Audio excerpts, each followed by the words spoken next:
कैदियों का काफिला। अब हम एक ऐसे काफिले की बात करने जा रहे हैं जिसके लिए औपचारिक रूप से यह ऐलान किया गया कि कैदियों को एक निश्चित संख्या में दूसरे शिविर में भेजा जाएगा। लेकिन यह घोषणा सुनकर कैदियों ने सहज ही यह अंदाजा लगा लिया कि इस काफिले की यात्रा किसी अन्य शिविर में नहीं बल्कि गैस चेंबर में जाकर खत्म होगी। बीमार, कमजोर और काम करने में अयोग्य बंदियों को चुन चुनकर बड़े केंद्रीय शिविरों में भेज दिया जाता था। वहां पर गैस चैम्बर और शवदाह गृह, श्मशान घाट बनाए गए थे ताकि उन्हें मौत की नींद सुलाई जा सके। इस काफिले में जाने वाले लोगों का चुनाव वास्तव में सभी बंदियों और उनके साथी दलों के बीच खुलेआम जंग का ऐलान था। हर कैदी अपनी ओर से गुप्त रूप से यही कोशिश करता कि उसे किसी तरह बंदियों के नामों की सूची का पता लग जाए ताकि वह अपना और अपने दोस्त का नाम उस सूची में से निकालने का कोई तरीका आजमा सके। हालांकि सारे बंदी यह भी जानते थे कि यदि किसी एक व्यक्ति को बचाया जाएगा तो अधिकारी उसके स्थान पर कोई दूसरा शिकार चुन लेंगे। हर काफिले के साथ एक निश्चित संख्या में कैदियों का जाना जरूरी था। अधिकारियों को इस बात से कोई फर्क नहीं पड़ता था कि उनके साथ कौन लोग जा रहे थे। उनके लिए वे बंदी एक नंबर से ज्यादा मायने नहीं रखते थे। बंदी ज्यों ही शिविर में दाखिल होते उनके सारे दस्तावेज और पहचान पत्र वगैरह छीन लिए जाते। कम से कम ऑश्विट्ज़ शहर के कैंप में तो यही तरीका अपनाया जाता था। बंदियों से छीनी गई चीजों में उनका बाकी सामान भी शामिल होता था। इस तरह प्रत्येक बंदी को अपने लिए एक काल्पनिक नाम, पहचान या पेशा चुनने का अवसर मिल जाता था। अनेक बंदियों को अलग अलग कारणों से यही ठीक भी लगता था। अधिकारियों को केवल उन नंबरों से मतलब होता था जो हर बंदी की पहचान करने के लिए उसे दिया जाता था। अक्सर वे नंबर बंदियों की चमड़ी पर गोद दिए जाते थे और उनके पैंट, कमीज या जैकेट पर भी सिले जाते थे। जब भी कोई पहरेदार किसी बंदी को गुनाहगार साबित करना चाहता तो उसे उसका नाम जानने की जरूरत नहीं होती थी। केवल उसके कपड़ों पर दिख रहा नंबर ही काफी होता था। उस एक नजर से हमारे रोंगटे खड़े हो जाते, मानो उस बंदी का नंबर ही उसका नाम बन गया हो। अब हम यात्रा के लिए निकलने को तैयार काफिले की बात पर लौटते हैं।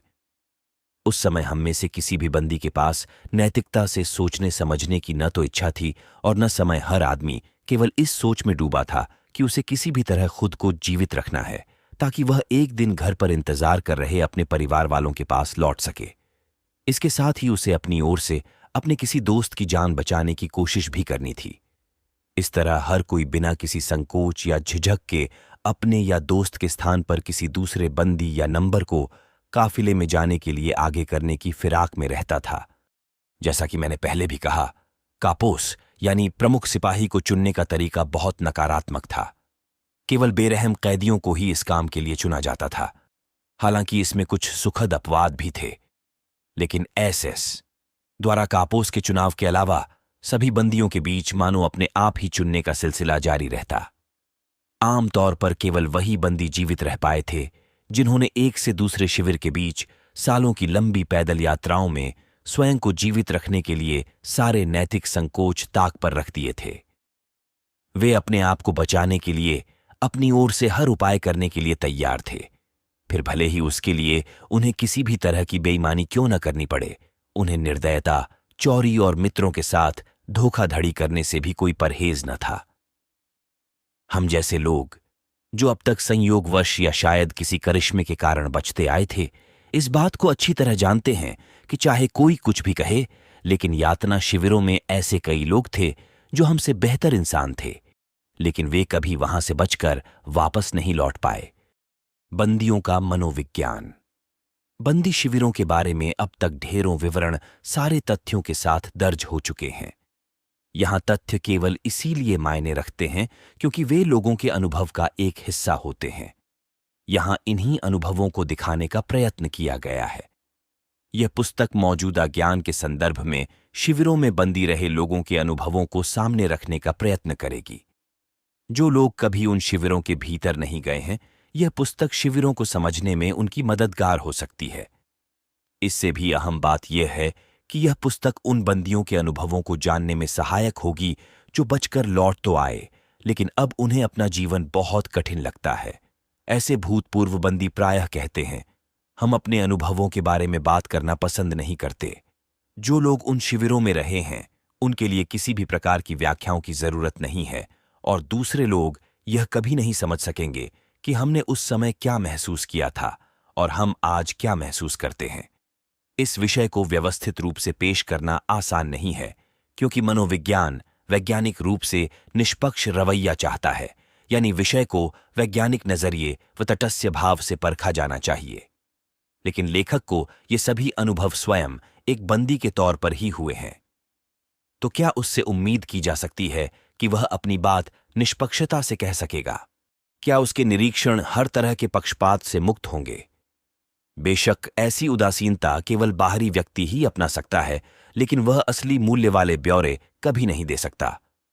केवल शिविर के अंदर रहने वाला बंदी ही उस जीवन को अच्छी तरह जान सकता है, फिर भले ही वह निष्पक्षता से अपने अनुभवों को परख न सके और उसकी जांच पड़ताल बहुत सटीक न हो। हम इस संभावना से इनकार नहीं कर सकते कि पक्षपात हो सकता है, लेकिन अपनी ओर से यही कोशिश होनी चाहिए कि व्यक्तिगत रूप से पक्षपात न हो। इस तरह की पुस्तक को लिखने की सबसे बड़ी कठिनाई भी यही है। कई बार लिखते समय आपके लिए अपने सबसे निजी अनुभवों को बांटना भी जरूरी हो जाता है। मैंने तय किया था कि इस पुस्तक पर अपना नाम नहीं दूंगा, केवल अपना कैदी नंबर ही लिखूंगा। लेकिन जब इसकी पांडुलिपि पूरी हुई तो मैंने पाया कि लेखक का नाम न लिखा होने से पुस्तक अपना आधा मोल ही खो देगी। इसके अलावा मुझे यह भी लगा कि मेरे भीतर अपनी बात को सबके बीच खुलेआम कहने का साहस भी होना चाहिए। इसलिए मैंने किसी भी सामग्री को हटाए बिना पुस्तक को अपने नाम के साथ ग्रुपने दिया। हालांकि मुझे हमेशा से ही किसी भी तरह के दिखावे से सख्त नफरत रही है। मैं यह जिम्मेदारी पाठकों को ही सौंप देता हूं कि वे इस पुस्तक की सामग्री को अपने हिसाब से छांट लें। हो सकता है कि यह कैदियों के जीवन के मनोविज्ञान को समझने में सहयोगी हो सके, जिसकी पहले विश्व युद्ध के बाद जांच पड़ताल की गई थी, जिसके कारण ही हम वार्ड वायर सिकनेस सिंड्रोम, कैदियों का एक मनोवैज्ञानिक रोग, से परिचित हुए। हम दूसरे विश्व युद्ध के आभारी हैं कि उसने हमें साइकोपैथोलॉजी ओन ऑफ मासिस की जानकारी देकर समृद्ध किया। यहां मैंने ली बोन की एक पुस्तक के शीर्षक तथा जाने माने मुहावरे को जरा नए रूप में पेश किया है। युद्ध ने ही हमें वॉर ऑन ऑफ नर्वस दी और इसी ने हमें बंदी शिविर दिए। कुल मिलाकर यह कह सकते हैं कि युद्ध के नतीजों व उसके प्रभावों के बारे में हमारे यहां बहुत से अध्ययन हुए हैं। ट्रस्टियों की तरह काम करने वाले बंदी या प्रमुख सिपाही, एसएस अधिकारी, नाजी पार्टी का एक विशिष्ट सैन्य दल जो हिटलर के अंगरक्षक और एक विशेष पुलिस बल के रूप में कार्य करता था। प्रीमियम कूपन का उपहार। चूंकि यह कहानी एक आम कैदी के रूप में मेरे अनुभवों पर आधारित है, इसलिए यह बहुत जरूरी हो जाता है कि मैं पूरे गर्व से ऐलान कर दूं कि शिविर में केवल कुछ आखिरी सप्ताहों को छोड़कर मुझे किसी डॉक्टर या मनोवैज्ञानिक के रूप में काम पर नहीं रखा गया था। मेरे कुछ सहकर्मी किस्मत वाले रहे जिन्हें शुरुआत से ही ऐसे पद मिल गए और वे बंदियों को रद्दी कागज के ढेर से बनी बैंडेज लगाकर प्राथमिक चिकित्साएं ही देते रहे। मैं तो कैदी नंबर 19,104 था और मेरा अधिकतर समय रेलवे पट्टियों के लिए खुदाई करते हुए और पटरियां बिछाते हुए ही बीतता था। एक बार मुझे एक बड़ा मुश्किल काम सौंपा गया था। मुझे अकेले ही एक सड़क के नीचे से वाटरमन के लिए सुरंग खोदनी थी। आखिर मेरी कड़ी मेहनत रंग लाई। 1944 में क्रिसमस से ठीक पहले मुझे उपहार स्वरूप तथाकथित प्रीमियम कूपन दिए गए। ये कूपन उस निर्माण कंपनी की ओर से दिए गए थे जिसके पास हमें गुलामों की तरह बेच दिया गया था। कंपनी की ओर से शिविर अधिकारियों को प्रतिदिन हर कैदी के लिए एक निश्चित धनराशि का भुगतान किया जाता था। कंपनी को एक कूपन 50 फेनिंग डच सिक्का का पड़ता था और हर कूपन के बदले में 6 सिगरेट ली जा सकती थीं। अक्सर वे कूपन उनकी अंतिम तिथि निकलने के बाद ही दिए जाते थे, इसलिए उनका कोई मोल नहीं रह जाता था। लेकिन मैं 2 असली कूपनों का मालिक भी बन गया था, जिस पर मुझे बड़ा गर्व था। उन 2 कूपनों के बदले में 12 सिगरेट ली जा सकती थीं, पर इससे भी अहम बात यह थी कि उनसे 12 सिगरेट के बजाय 12 कटोरे सूप भी मिल सकता था। भूख से हमेशा तड़पने वाले हम बंदियों के लिए 12 कटोरे सूप का लालच एक बड़ी बात थी। दरअसल धूम्रपान की खास सुविधा तो केवल कापोस को ही मिली हुई थी, जिन्हें साप्ताहिक कूपनों के साथ उनका पूरा राशन दिया जाता था। अगर कोई बंदी किसी वर्कशॉप या गोदाम में काम करता था तो उसे भी कभी कभी खतरनाक काम करने के बदले में कुछ सिगारेट इनाम स्वरूप दे दी जाती थी। इस मामले में केवल वही लोग अपवाद थे जो अपने जीने की आस छोड़ चुके थे और अपने अंतिम दिनों का पूरा आनंद लेना चाहते थे। हम जब भी किसी साथी को उसकी अपनी सिगरेटों के भंडार को फूंकते देखते तो समझ जाते थे कि उसने अपनी जीने की आस छोड़ दी थी। जीने की आस को यूं एक बार खो देने के बाद उसे दोबारा पाना बहुत मुश्किल या लगभग नामुमकिन होता। अगर कैदियों के अनुभवों और निरीक्षणों से तैयार सामग्री का अध्ययन किया जाए तो यह देखा जा सकता है कि बंदी शिविर के लिए बंदियों के मन में पैदा होने वाली प्रतिक्रिया के 3 चरण होते थे। उसे शिविर में भेजे जाने का चरण, बंदी शिविर में मन होने का चरण और उसके आजाद होने के बाद का जीवन। अगर आप पहले चरण के लक्षण की बात करें तो वह बड़ा हैरत अंगेज था। हालात ऐसे होते थे कि शिविर में दाखिल होते समय हर बंदी लगातार सदमों का सामना करता था। मैं आपको अपने ही दाखिले से जुड़े सदमे की मिसाल देता हूं। काफिले की दास्तान। पिछले कई दिनों से करीब 1500 बंदी 24 घंटे सफर कर रहे थे। रेलगाड़ी के हर डिब्बे में 80 कैदी यात्रा कर रहे थे। सभी कैदियों को उनके सामान के ऊपर ही लेटना पड़ता था, जो कि उनकी बची कुची निजी संपत्ति कही जा सकती थी। रेलगाड़ी के डिब्बे कैदियों से इस तरह से भरे हुए थे कि केवल खिड़कियों के ऊपरी हिस्से से ही दिन के प्रकाश की हल्की सी झलक मिलती थी। हर कैदी इसी उम्मीद में जी रहा था कि वह गाड़ी उसे किसी हथियार बनाने वाले कारखाने की ओर ले जा रही है, जहां उसे एक बंधुआ मजदूर की तरह काम करना होगा। हम यह भी नहीं जानते थे कि अभी तक हम सिलेसिया में ही हैं या पोलैंड पहुंच गए हैं। इंजन की सीटी का स्वर ऐसी करुण व तीखी पुकार जैसा लगता था, मानो गाड़ी यात्रियों के बोझ तले दबकर कराह रही हो, जबकि यह गाड़ी अपने यात्रियों को एक विनाश की ओर ले जा रही थी। इसके बाद गाड़ी किसी बड़े स्टेशन के पास शंटिंग करने लगी। उत्सुक सहयात्रियों में से कोई चिल्लाया, यहां एक संकेत दिखाई दे रहा है, ऑन श्विज। उस एक क्षण में मानो सबके दिल की धड़कन थम सी गई। ऑन श्विज, यह नाम तो सबके लिए गैस चैम्बर, शवदाह गृह बंदियों की सामूहिक हत्या का दूसरा नाम था। आखिरकार वह गाड़ी धीरे धीरे लगभग सकुचाते हुए आगे बढ़ी, मानो अपने सहयात्रियों को जितना हो सके ऑनश्विज के भयानक नतीजों से बचाना चाह रही हो। दिन की हल्की उजास के साथ हमें गाड़ी में से ही एक विशाल कैंप की 4 दीवारी में लगी तारें दिखाई देने लगीं। मीलों मील तक लगी कंटीली तारें, वॉच टावर्स, सर्च लाइट्स और फटेहाल कपड़ों में इंसानी आकृतियां हम नहीं जानते थे कि वे दिन के धुंधले उजाले में धुंधलाती हुईं, सीधी वीरान सड़कों पर पैदल चलते हुए जाने किस ओर जा रही थीं। वहां से चीखने चिल्लाने और आदेश के अंदाज में बजती सीटियों के स्वर भी सुने जा सकते थे। हम नहीं जानते थे कि उनका क्या मतलब था, पर मेरी कल्पना शक्ति कहती थी कि बहुत से लोग फांसी के तख्तों पर झूल रहे हैं। मुझे डर तो लग रहा था, पर मैंने खुद को संभाल लिया, क्योंकि अब तो हमें हर जगह ऐसे ही भयंकर दृश्यों और अनुभवों का गवाह बनना था। आखिरकार हमारी गाड़ी मंजिल पर जा पहुंची। पहले पहल छाई खामोशी के बाद चारों ओर से आदेश के तीखे स्वर गूंजने लगे। असल में यह तो एक शुरुआत भर थी, क्योंकि अब तो हमें शिविरों में रहते हुए लगातार उन तीखे और कठोर सुरों में मिल रहे आदेशों को दिन रात सहन करना था। वे स्वर ऐसे थे मानो कोई शिकार अपनी आखिरी सांसें गिन रहा हो, पर इस सुर में एक अजीब सी कठोरता थी। एक ऐसे आदमी का सुर जिसे दिन रात इसी तरह चिल्लाना पड़ता हो। एक ऐसे आदमी का सुर जिसकी बार बार हत्या की गई हो। बंदी शिविरों की ओर अचानक रेलगाड़ी के डिब्बे अपने चिरपरिचित शोर के साथ खुले और कुछ बंदियों का जत्था भीतर घुस आया। वे धारीदार वर्दी में थे, उनके सिर मुड़े हुए थे, लेकिन वे दिखने में बहुत हट्टे कट्टे थे। वे सभी यूरोपियन भाषा में बोल रहे थे, जिसमें लगभग एक निश्चित मात्रा में हास्य भी शामिल था, जो हमें ऐसे हालात में बहुत ही घिनौना लग रहा था। जिस तरह डूबते इंसान के लिए तिनके का सहारा भी बहुत होता है, उसी तरह मेरे मन में छिपे आशावाद, जो अक्सर निराशाजनक हालात के बीच भी मेरी भावनाओं को वश में रखता आया है, ने इस सोच को बढ़ावा दिया। ये कैदी दिखने में भले चंगे लगते हैं, सही सलामत हैं और आपस में हंसी मजाक भी कर रहे हैं। कौन जाने, शायद मुझे भी उनके जैसा ही कोई पद सौंप दिया जाए। मनोरोग चिकित्सा में एक निश्चित अवस्था होती है जिसे मौत की सजा रद्द होने का भ्रम, डिल्यूजन ओन ऑफ रिप्रीव के नाम से जाना जाता है।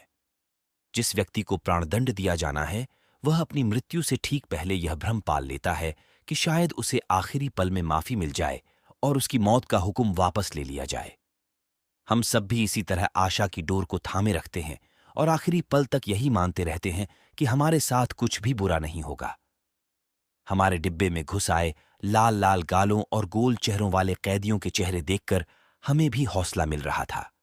लेकिन भला तब हम यह कहाँ जानते थे कि वे सब बंदी एक ऐसे चुने हुए खास वर्ग से थे जो कई वर्षों से प्रतिदिन स्टेशन पर आने वाले बंदियों को इसी तरह शिविरों में ले जाने का काम करता था। वे नए आए हुए बंदियों वो उनके सामान का जिम्मा भी उठा लेते थे। इस सामान में लोगों के पास रखी दुर्लभ वस्तुएं तथा तस्करी किए गए जवाहरात भी शामिल होते। युद्ध के आखिरी वर्षों में ऑशविट्ज़ निश्चित रूप से यूरोप के विचित्र स्थानों में से रहा होगा। वहां सोने, चांदी, प्लेटिनम, हीरों आदि के अनूठे भंडार सिर्फ विशाल गोदामों में ही नहीं बल्कि SS अधिकारियों के हाथों में भी रहते थे। एक के बाद एक सदमा। रेलगाड़ी से उतारकर 1500 कैदियों को एक ऐसे छोटे से बाड़े में ठूंस दिया गया जिसमें शायद मुश्किल से 200 कैदियों की जगह रही होगी। भूख और सर्दी के मारे जान निकल रही थी। वहां किसी का लेटना तो दूर, इतनी भी जगह नहीं थी कि हर कोई फर्श पर उकड़ू होकर भी बैठ सके। पिछले 4 दिनों से हर बंदी के लिए 5 औंस डबल रोटी का टुकड़ा ही पेट भरने का साधन था। तभी मैंने सुना कि शेड का एक बड़ा बंदी अधिकारी एक सदस्य के साथ हीरे और प्लेटिनम जड़े टाई पिन के लिए मोल तोल कर रहा था। अधिकतर सौदेबाजी शराब के लिए ही होती थी जिसे वे लैप्स कहते थे। अब मुझे यह तो याद नहीं है कि एक शाम मनाने के लिए भरपूर मात्रा में लैप्स जुटाने के लिए कितने हजार अंकों की जरूरत थी, लेकिन मैं यह जानता था कि लंबे समय से वहां रह रहे इन कैदियों का शराब के बिना गुजारा नहीं था। ऐसे हालात में उन्हें खुद को शराब के नशे में झोंके रखने के लिए कौन दोषी ठहरा सकता था। कैदियों का एक दल ऐसा भी था जिसे SS के लोग भरपूर मात्रा में शराब दिया करते। ये वही लोग थे जिन्हें गैस चैम्बरों, शवदाह गृहों में काम करने के लिए नियुक्त किया गया था और जो अच्छी तरह जानते थे कि एक दिन उन्हें नए व्यक्तियों के लिए ये जगह खाली करनी होगी और फिर वे मजबूरी में अपनाई गई जल्लाद की इस भूमिका को जारी रखने के बजाय स्वयं ही इसके शिकार हो जाएंगे। हमारे काफिले में साथ आए हर कैदी के मन में अब भी यही गलत फहमी थी कि वह किसी तरह बच जाएगा और अब भी सब कुछ ठीक है। हमें एहसास तक नहीं था कि इसके बाद कैसे कैसे भयानक अनुभव हमारा इंतजार कर रहे थे। उस समय हमें यह पता नहीं था कि पर्दे के पीछे का अर्थ क्या हो सकता है। हम वहां घट रही सभी घटनाओं से बिल्कुल अनजान थे। हमसे कहा गया कि अपना सामान गाड़ी में ही छोड़कर कतारें बना लें। स्त्री और पुरुषों की 2 कतारें एक बड़े SS अधिकारी के आगे से गुजर रही थीं। आज मुझे वह दिन याद करके हैरानी होती है कि कैसे मैंने अपने कोट के अंदर अपना झोला छिपाने का साहस कर लिया था। मेरी कतार के पुरुष एक एक कर अधिकारी के आगे से निकल रहे थे। मुझे एहसास हुआ कि अगर अधिकारी ने मेरा थैला देख लिया तो यह मेरे लिए खतरनाक हो सकता है। मैं अपने पिछले अनुभव से जान चुका था, वह कम से कम मुझे धकिया कर नीचे तो धकेल ही सकता था। मैंने सहज होने का प्रयास करते हुए अपनी कमर सीधी की ताकि उसे मेरी पीठ का भार दिखाई न दे। अब मैं उसके ठीक सामने था। वह एक लंबा और दुबला पतला आदमी था जो अपनी बेदाग वर्दी में बेडेढ़ा चुस्त दुरुस्त दिखाई दे रहा था। एक लंबी यात्रा के बाद गंदे और फटे हाल कपड़ों में खड़े हम बंदियों की तुलना में उसकी छवि बहुत अलग दिख रही थी। उसने अपने बाएं हाथ से दाईं कलाई को आराम से सहारा देते हुए चेहरे पर एक बेपरवाही का भाव ओढ़ा हुआ था। उसका दायां हाथ उठा हुआ था और वह अपने हाथ की एक उंगली से बंदियों को दाईं या बाईं ओर जाने का संकेत देता जा रहा था। हम में से किसी को भी इस बात का जरा भी अंदाजा नहीं था कि उस आदमी की उंगली के संकेत के पीछे कौन सा भयानक अर्थ छिपा हो सकता है जो केवल दाएं या बाएं जाने का ही संकेत दे रही थी। उसके अधिकतर संकेत बाईं ओर के लिए ही थे। अब मेरी बारी थी। तभी कोई मेरे कान में धीरे से बोला कि दाईं ओर भेजने का अर्थ है बंदी को काम के लिए चुना जाना, जबकि बाईं ओर उन रोगियों व बंदियों को भेजा जा रहा है जो काम नहीं कर सकते थे। ऐसे सभी बंदियों को एक विशेष शिविर में भेजा जाता था। मैं इंतजार कर रहा था कि सभी घटनाएं क्रमानुसार सामने आएंगी। उनमें से बहुत सी घटनाएं तो पहले ही घट चुकी थीं। मैं अपने थैले के भार से बाईं ओर जरा झुका हुआ था, लेकिन स्वयं को सीधा रखने की भरपूर कोशिश भी कर रहा था। SS के अधिकारी ने मुझे हिचकिचाहट से देखने के बाद अपने दोनों हाथ मेरे कंधों पर रख दिए। मैंने भी होशियार दिखने की भरपूर कोशिश की। उसने मेरे कंधे पकड़कर तब तक घुमाए जब तक मेरा चेहरा दाईं ओर नहीं मुड़ गया। फिर उसने मुझे उसी दिशा में भेज दिया। शिविर में हमारा पहला दिन।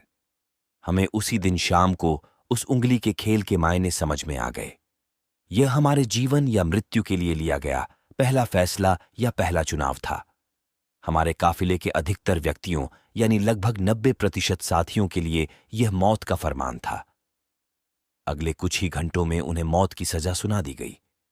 जो लोग बाईं ओर भेजे गए थे उन्हें स्टेशन से सीधा कदमताल करते हुए शवदाह गृह की ओर भेज दिया गया और फिर वे हमेशा के लिए गहरी नींद सुला दिए गए।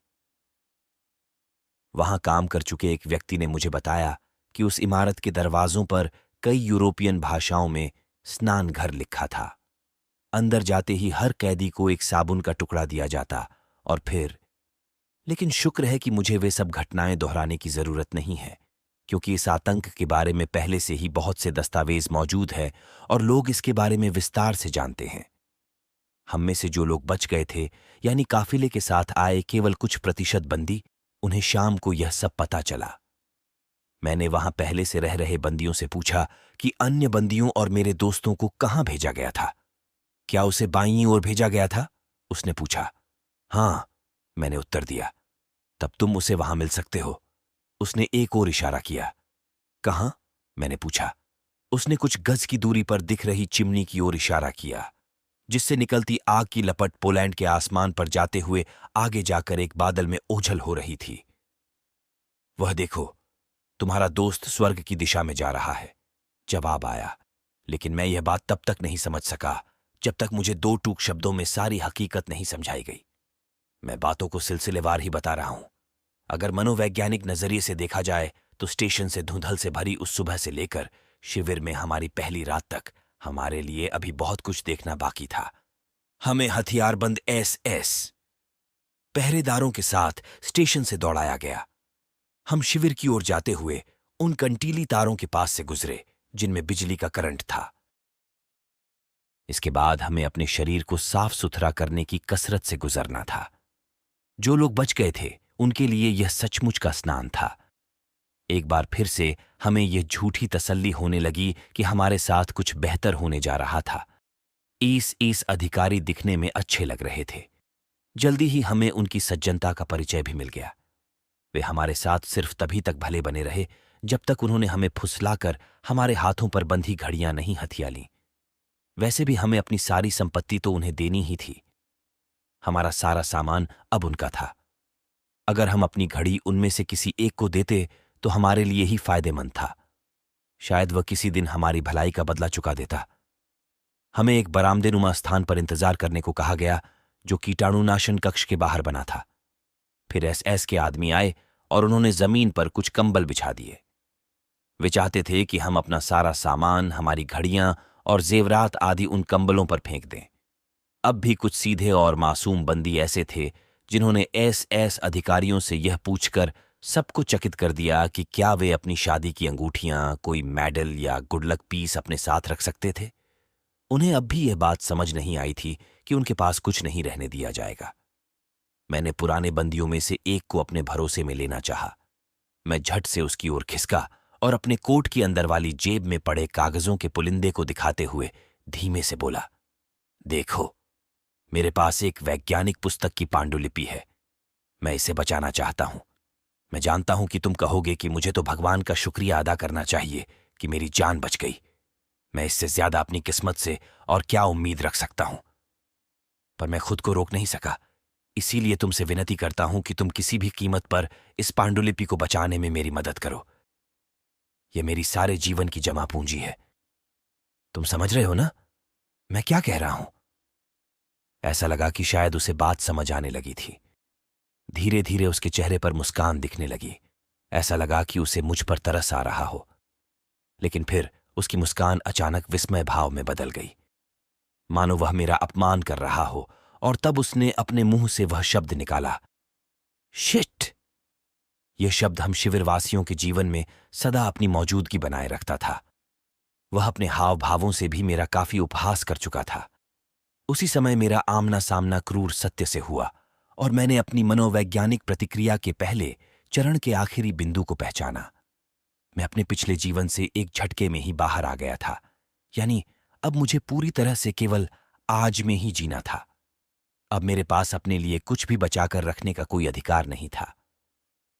अचानक मेरे साथ बैठे उन सभी लोगों में एक थरथराहट सी दौड़ गई, जो पीले, मुरझाए और थके हुए चेहरों के साथ असहाय भाव से बातचीत में मग्न थे।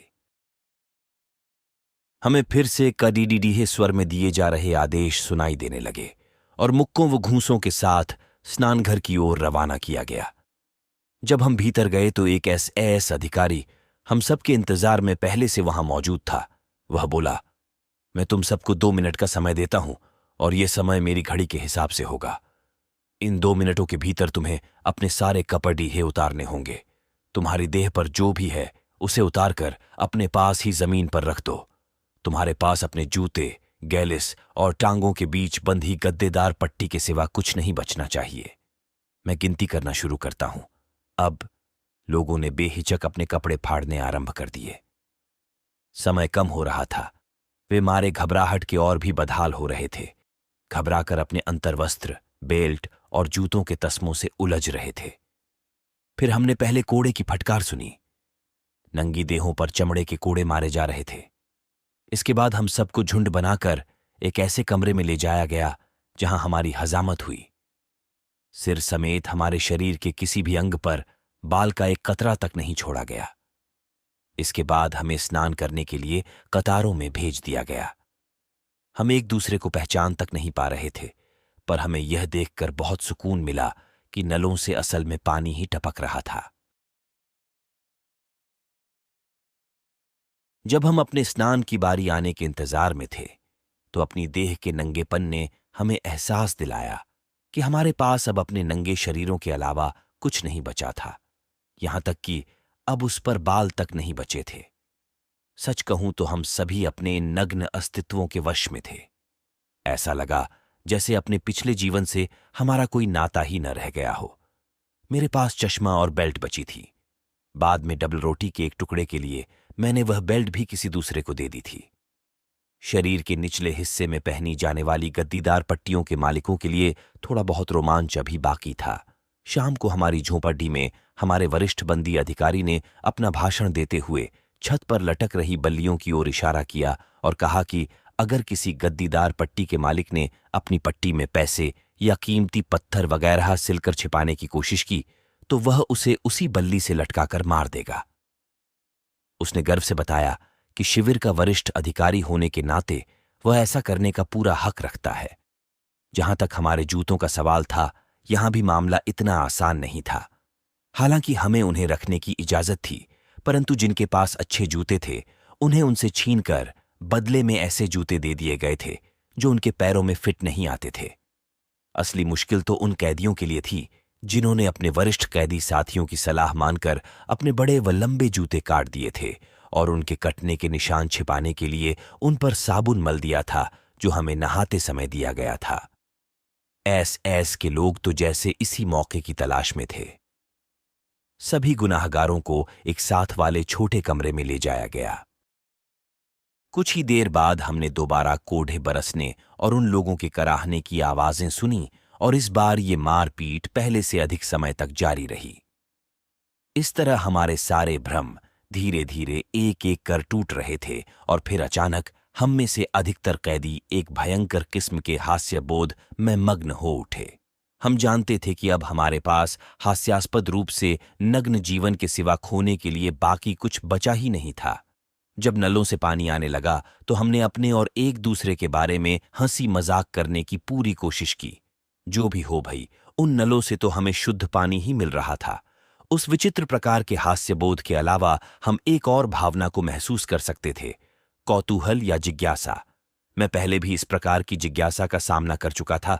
ये अटपटे हालातों के लिए एक बुनियादी प्रतिक्रिया होती है।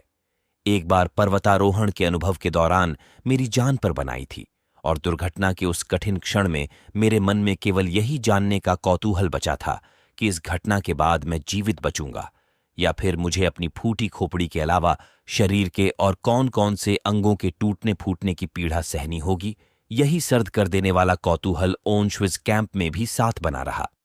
इसके कारण आसपास के माहौल के असर से अपने मन को किसी तरह दूर रखना संभव हो गया।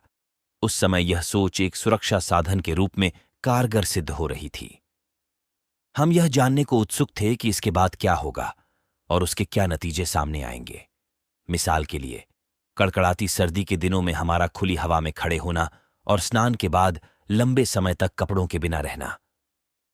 अगले कुछ ही दिनों में हमारा यह कौतूहल हैरानी में बदल गया। हैरानी की बात यह थी कि इतना सब होने पर भी हमें सर्दी नहीं लगी थी।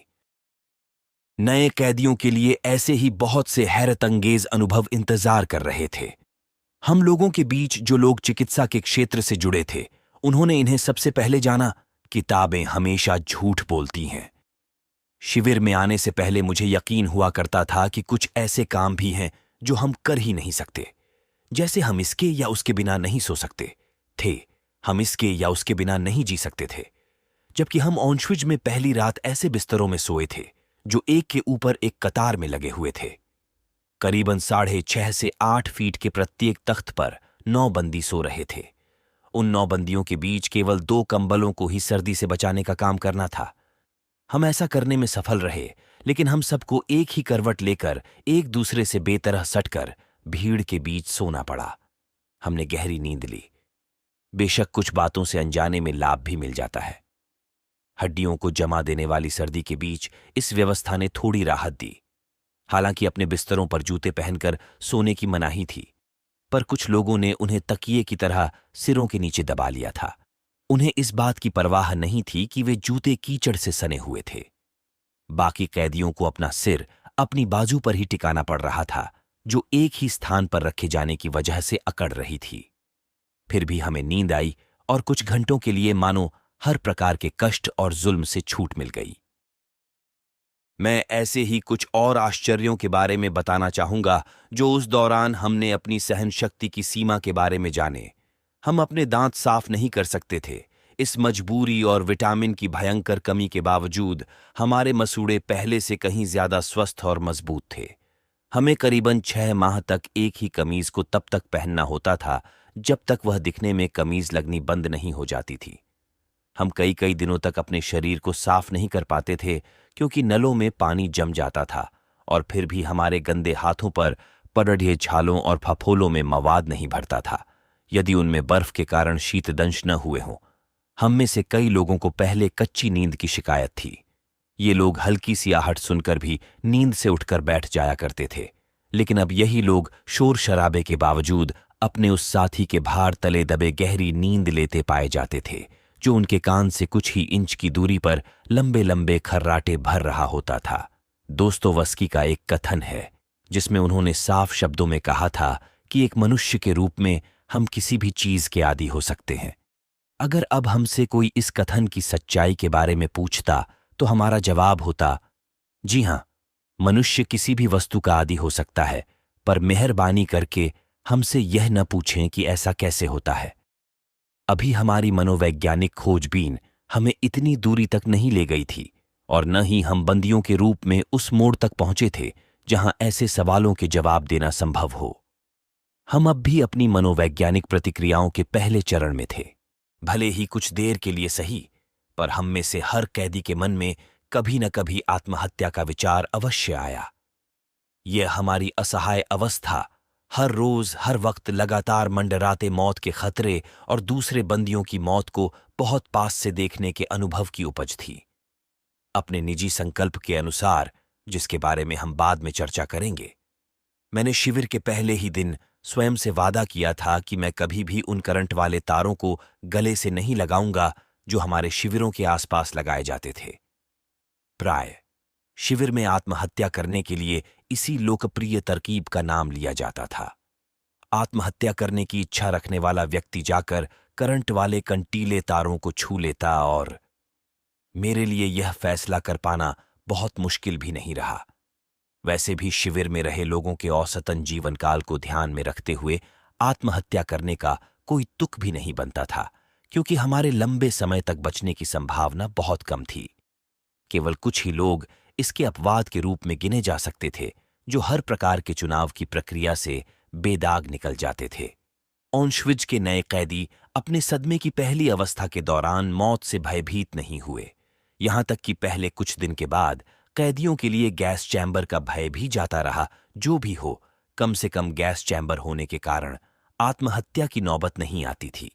ये गैस चैम्बर ही दुर्बल कैदियों के लिए मृत्यु का दूसरा नाम बन जाते थे। शिविर में बने रहने के उपाय। मैंने बाद में जिन मित्रों से भेंट की, उन्होंने मुझे बताया कि मैं उन बंदियों में से नहीं था जिनके लिए शिविर में भर्ती होने का अनुभव बहुत ही निराशाजनक रहा हो। जब ऑशविट्ज में पहली रात बीतने के बाद सुबह हुई, तो उस घटना के दौरान मैं सहज भाव से मुस्कुराने के अलावा कुछ न कर सका। हमें अपने ब्लॉक से बाहर न आने के कड़े निर्देश दिए गए थे, लेकिन हमारा एक साथी किसी तरह घुसपैठ करके हमारे ब्लॉक तक आ ही गया। वह हमसे कुछ सप्ताह पहले वाले काफिले में ऑशविट्ज पहुंचा था। वह हमारे मन को दिलासा और तसल्ली देने के साथ साथ कुछ और बातें भी बताना चाहता था। वह इतना दुबला हो गया था कि पहले तो हम उसे पहचान ही नहीं सके।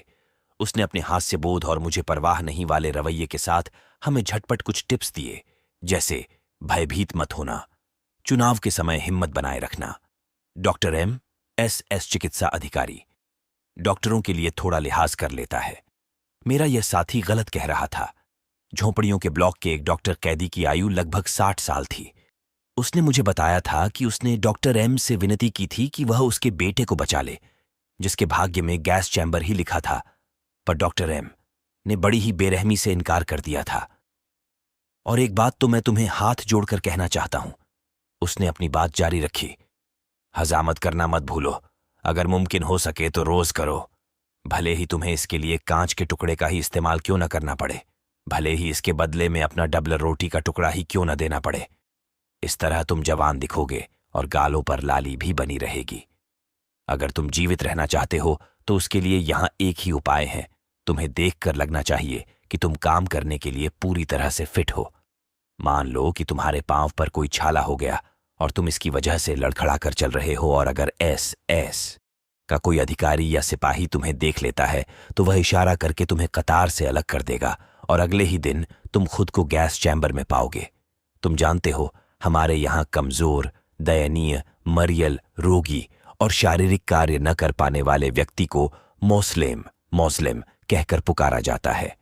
देर सवेर उन सभी व्यक्तियों को गैस चैम्बर का निशाना बनना ही होता है जो इन लोगों के किसी काम के नहीं होते। इसलिए याद रखो, हजामत करो, तन कर खड़े रहो और पूरी चुस्ती के साथ काम करो। फिर तुम्हें किसी गैस चैम्बर के नाम से डरने की जरूरत नहीं है। भले ही तुम्हें यहां आए 24 घंटे से भी कम समय हुआ है, लेकिन किसी को भी गैस के नाम से डरने की जरूरत नहीं है। और फिर वह मेरी ओर संकेत कर बोला, हां, तुम इनका अपवाद कहे जा सकते हो और आशा करता हूं कि तुम मेरी इस बेबाकी को माफ कर दोगे। फिर उसने दूसरों के आगे अपनी बात दोहराई। तुम सब लोगों में से केवल यही एक बंदी ऐसा दिखाई दे रहा है जिसे अगली बार गैस चैम्बर के लिए चुने जाने का भय होना चाहिए, इसीलिए तुम लोग निश्चिंत रहो। उसकी ये बातें सुनकर मैं मुस्कुराने लगा। अब मुझे पूरा विश्वास हो गया है कि उस दिन अगर मेरे स्थान पर कोई भी होता तो वह भी इसी तरह मुस्कुराता। एक बार लैसिंग ने ठीक ही कहा था, कुछ न कुछ ऐसा तो जरूर होना चाहिए जिनके कारण तुम अपना विवेक खो बैठो, वरना तुम्हारे पास खोने के लिए कुछ और नहीं है। एक असामान्य परिस्थिति के लिए एक असामान्य प्रतिक्रिया को ही सामान्य बर्ताव माना जाएगा। हम मनोवैज्ञानिक यही मानते हैं कि किसी भी असामान्य हालात के लिए इंसान की प्रतिक्रिया भी असामान्य ही होती है। बंदी शिविर में दाखिला होने पर किसी व्यक्ति की प्रतिक्रिया उसकी मन की असामान्य अवस्था को ही दिखाती है। अगर तटस्थ भाव से देखा जाए तो यह सामान्य बात ही है। यह बाद में समझ में आएगा कि उन हालात पर यह बस एक तयशुदा प्रतिक्रिया थी। जैसा कि मैंने बताया, कुछ ही दिनों में इन प्रतिक्रियाओं में बदलाव आने लगा। बंदी पहले से दूसरे चरण में आ गए। इस चरण तक आते आते कैदी भावात्मक रूप से मर चुके थे। बंदियों की मानसिक अवस्था में बदलाव। पहले बताई गई प्रतिक्रियाओं के अलावा नए बंदी दूसरे बंदियों के उन गहरे तकलीफदेह भावों की पीड़ा को भी महसूस करते थे जिसे वे सबके सामने दिखाना नहीं चाहते थे। कैदी की अपने घर व परिवार के लिए गहरी तार डियचीप सबसे पहले सामने आती थी। कई बार यह इतनी तीव्र और गहरी हो उठती कि उसे ऐसा लगता जैसे वह तड़प ही उसे निगल जाएगी। इसके बाद उसके मन में घृणा का भाव जागता।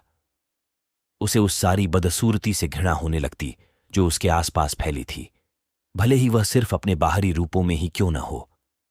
अधिकतर बंदियों को फटेहाल चीथड़ों से बनी वर्दी पहनने को मिलती, जिसकी तुलना में शायद खेतों में कौओं को भगाने के लिए लगाए गए काग भगोड़े भी सुंदर दिखते होंगे।